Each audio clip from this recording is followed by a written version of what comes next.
네, 코로나 얘기를 좀 해보도록 할 텐데요. 여러분 코로나 너무 지겨우시죠? 너무 지겨운데도 불구하고 저희가 좀 코로나에 대해서 짚고 넘어가야 되는 게 코로나를 기점으로 시대가 정말 많이 바뀌었습니다.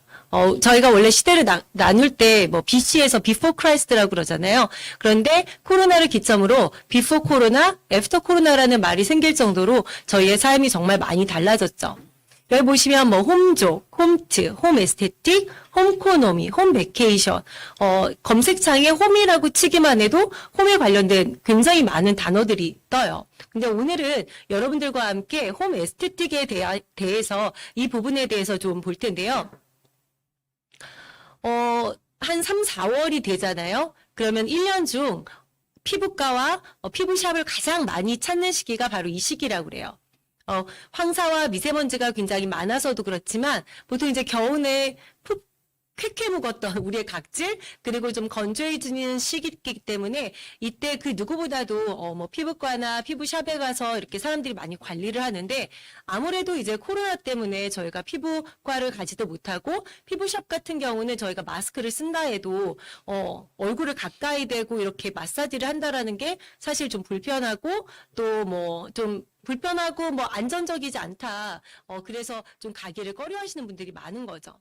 근데 사실 코로나 이전에도요 보시면 평소 피부 관리 방법을 보시면 집에서 마스크팩을 주로 사용한다든지 아니면 고가의 화장품을 사용한다든지 뭐 뷰티 디바이스를 사용하든지 이너 제품을 드시든지 사실은 관리한다라고 하시면 거의 한 50% 이상들이 집에서 관리를 많이 하신다라는 거죠.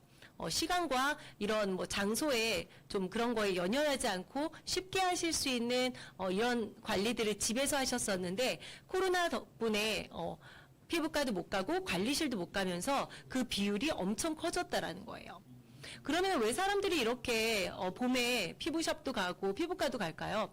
결국 시대를 막론하고 모든 사람들은 예뻐지고 싶은 거죠. 예뻐지고 싶고 조금이라도 젊어지고 싶고. 제가 여기서 노화를 대하는 시대 흐름의 변천사를 잠깐 짚고 넘어가도록 하겠습니다. 저희 할머니 세대죠. 저희 할머니가 돌아가실 때 한 72살이셨는데요. 그때만 해도요, 그냥 늙는 거예요. 돌아가실 때, 72살에 돌아가실 때 진짜, 좀 이런 표현이 그렇지만, 쪼그랑 할머니셨거든요.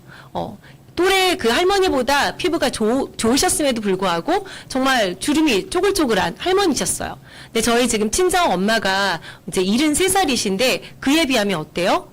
예전의 할머니들하고 다르죠. 몸매도 되게 좋으시고요. 피부에 주름도 없으시고요. 좀 솔직히 말씀드리면 이제 70년대에서 80년대 초반까지는 굉장히 먹고 살기 힘들었잖아요, 저희가. 그러다 보니 피부 관리 누가 신경 쓸 겨를이 없죠. 그냥 늙는 거였어요. 그런데 좀 80년대 후반에서 90년도로 넘어가면서 저희가 먹고 살만해졌잖아요. 경기가 좋아지고 나라가 잘 살면서 사람들이 안티에이징이라는 단어를 이때부터 좀 쓰기 시작했어요. 우리 이제 먹고 살만한데 좀 젊어졌으면 좋겠다. 그리고 좀 예뻐졌으면 좋겠다 하면서 노화를 좀 막아서 동안 피부를 유지하자 이렇게 했죠. 그런데 2000년대로 넘어오면서 어떤 단어들이 유행했나요? 웰빙이라는 단어 많이 들어보셨을 거예요. 웰빙이라는 단어가 생기면서 웰에이징이라는 단어도 같이 나왔죠. 좀 자연스럽게 노화를 받아들이자. 무조건 좀 노화를 이렇게 막는 것보다는 좀 이렇게 좀 받아들이자 하는 게 이제 웰에이징이에요. 그런데 2015년 이후부터 좀 새로운 단어가 나온 게 이게 바로 프로에이징입니다. 프로에이징을 좀 보면요. 여기 분들 어떠세요? 너무 예쁘죠? 제 나이가 올해 47인데요. 여기 이분들이 저보다 훨씬 젊어 보이세요. 근데 아시는 분들은 아시겠지만 이분들 나이가 다 어때요? 거의 50대가 훌쩍 넘었다라는 거죠.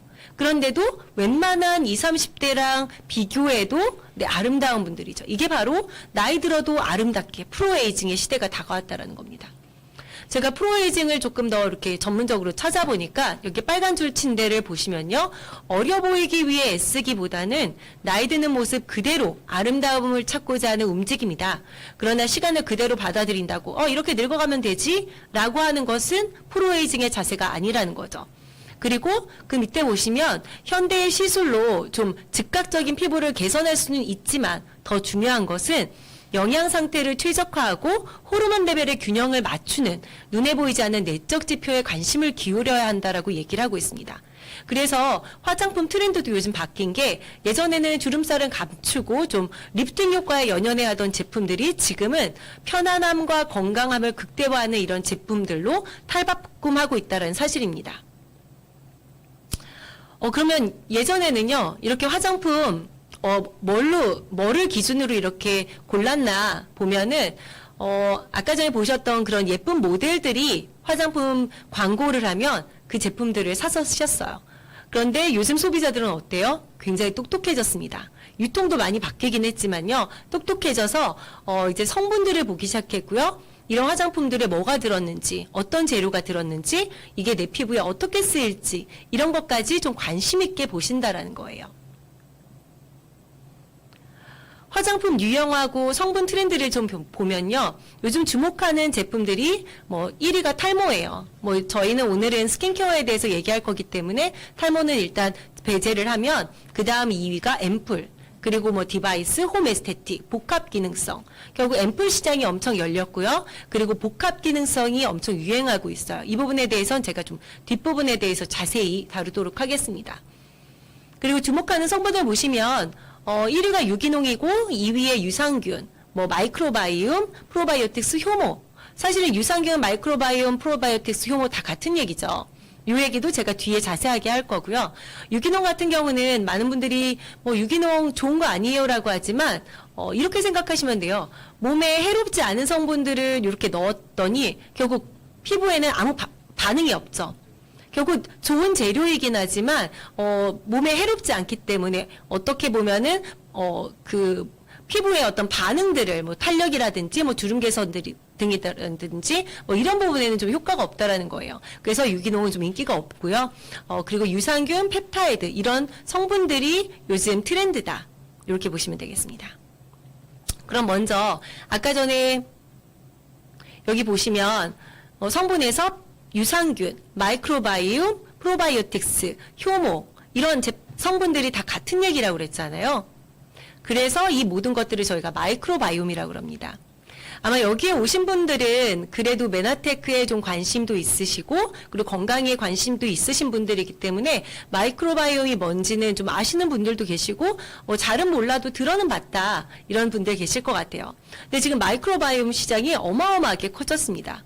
지금 메나테크 제품에도 바이탈 프로발란스라든지 시스테믹 프로발란스, GI 프로발란스, 마이크로바이옴을 타깃으로 한 이런 제품들이 있는 것처럼 지금은 식음료 시장이 굉장히 크지만 이 성분들이 지금 화장품 시장으로 확대되면서 이 마이크로바이옴 시장이 어마어마하게 커지고 있다라고 얘기를 하고 있죠.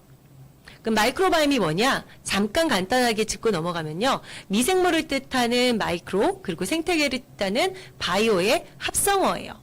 그런데 우리 몸은 60조 개의 세포로 되어 있다. 이제 많이 들으셨잖아요. 그런데 우리 몸에는 100조 개 이상의 미생물이 살고 있다라고 그래요. 세포보다도 거의 1.5배가 많은 이런 미생물들이 우리 몸의 머리부터 발끝까지 살고 있다라는 거죠. 그래서 약간 농담처럼 미생물이 우리 몸을 지배하고 있다 해도 이렇게 과언이 아니다 이렇게 얘기를 하고 공영방송에서도 나왔었죠. 장내에 비만균이 많으면 어때요? 살이 찐다라는 거죠. 그리고 장내에 어떤 특정 균들이 많으면 치매가 좀 빨리 오고 이렇게 유전 정보까지 관여한다라고 그래서 이 마이크로바이옴을 제2의 게놈이라고 부를 수 있습니다. 아니 오늘 스킨케어 강의한다고 그러더니 왜 이렇게 무슨 장 얘기하고 마이크로바이옴이냐 이렇게 궁금해하실 수 있을 것 같아요. 그런데 장내 마이크로바이옴하고 피부 질환이 굉장히 연관이 있다라는 거죠. 장내 환경이 좋아지니까 기미, 건선, 아토피, 피부염, 여드름까지 이렇게 다 좋아진다라는 거예요. 저희가 마이크로바이옴을 얘기하기 전에도 사실은 많은 분들이 알고 계시잖아요. 장이 안 좋은 분들이 어때요? 입가에 이렇게 트러블들 자주 나시잖아요. 그런 건, 너 장이 안 좋은가 봐. 입가에 뭐가 났네? 그리고 아토피 있는 아이들이 좀 장 누수 증후군이 많다. 이런 얘기는 많이 들어보셨잖아요. 그만큼 장내의 마이크로바이옴과 피부 질환의 관계가 굉장히 친밀하고요. 그리고 장이 그만큼 중요한 이유는 어때요? 장에서 면역하는 게 70% 이상이라는 거죠. 그러면 장내에만 어떻게 미생물이 살까요? 저희 몸에 거의 100조 개 이상의 미생물이 산다라고 얘기를 했잖아요. 머리부터 발끝까지 미생물이 사는데 결국 어디에도 살아요? 피부에도 산다라는 거죠. 저희가 피부에 사는 유산균을 좀 이제 유식한 말로 상재균이라고 부릅니다. 네, 상재균이 그러면 피부에 좋은 균이니까 균이 많으면 좋겠네요라고 하지만 이제 피부 보호 기능을 보시면요. 이 상재균이 피부에 이렇게 있는 걸 어떻게 알아요? 그러실 수 있잖아요. 근데 이 상재균을 알 수 있는 방법은 저희 피부에서 뭐 땀, 피지 이런 것들이 나오면서 이 상재균이 거기에 섞이면서 얘네가 거기서 산다라고 얘기를 해요. 그래서 상재균이 많은지를 보려면 이제 피지막을 보면 되는 거죠. 결국 저희가 피부는 1차 방어를 하잖아요. 외부 환경에서 우리 피부로 뭔가 들어오려는 1차 방어를 피부에서 하는데 적당한 피지막이 생겼을 때 우리 피부가 건강하다라는 거예요. 외부 환경으로부터 좀 보호가 된다라는 얘기예요. 그러면 피부와 유산균의 관계를 좀 더 자세하게 설명을 드리면 여기 그림에서 보시면 파란색이 유익균이에요. 근데 맞나요?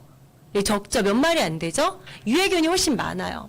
그러니까 피부에 유해균이 많다 보니까 결국 피부 그 밸런스가 깨진 거죠.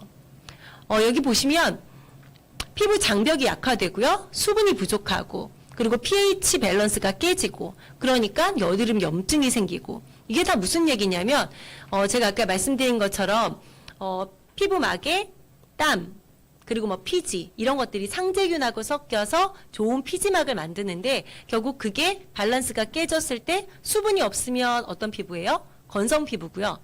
피지가 너무 많으면 어때요? 여드름 피부가 되는 거죠.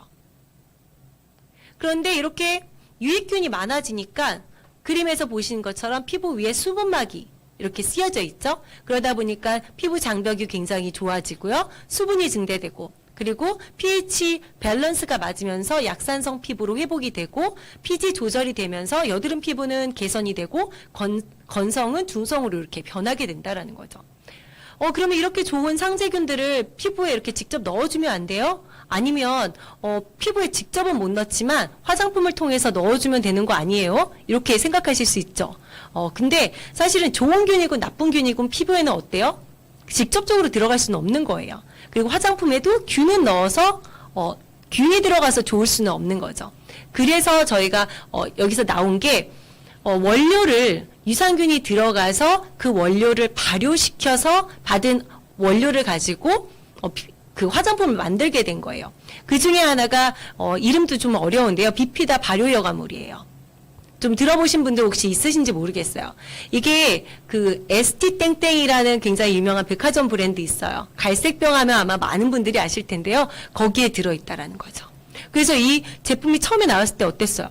발랐더니 피부 장벽이 굉장히 단단해지고 피부에 광이 나고 그리고 탄력 피부로 되고 그리고 안색도 이렇게 개선이 되었다라는 거죠.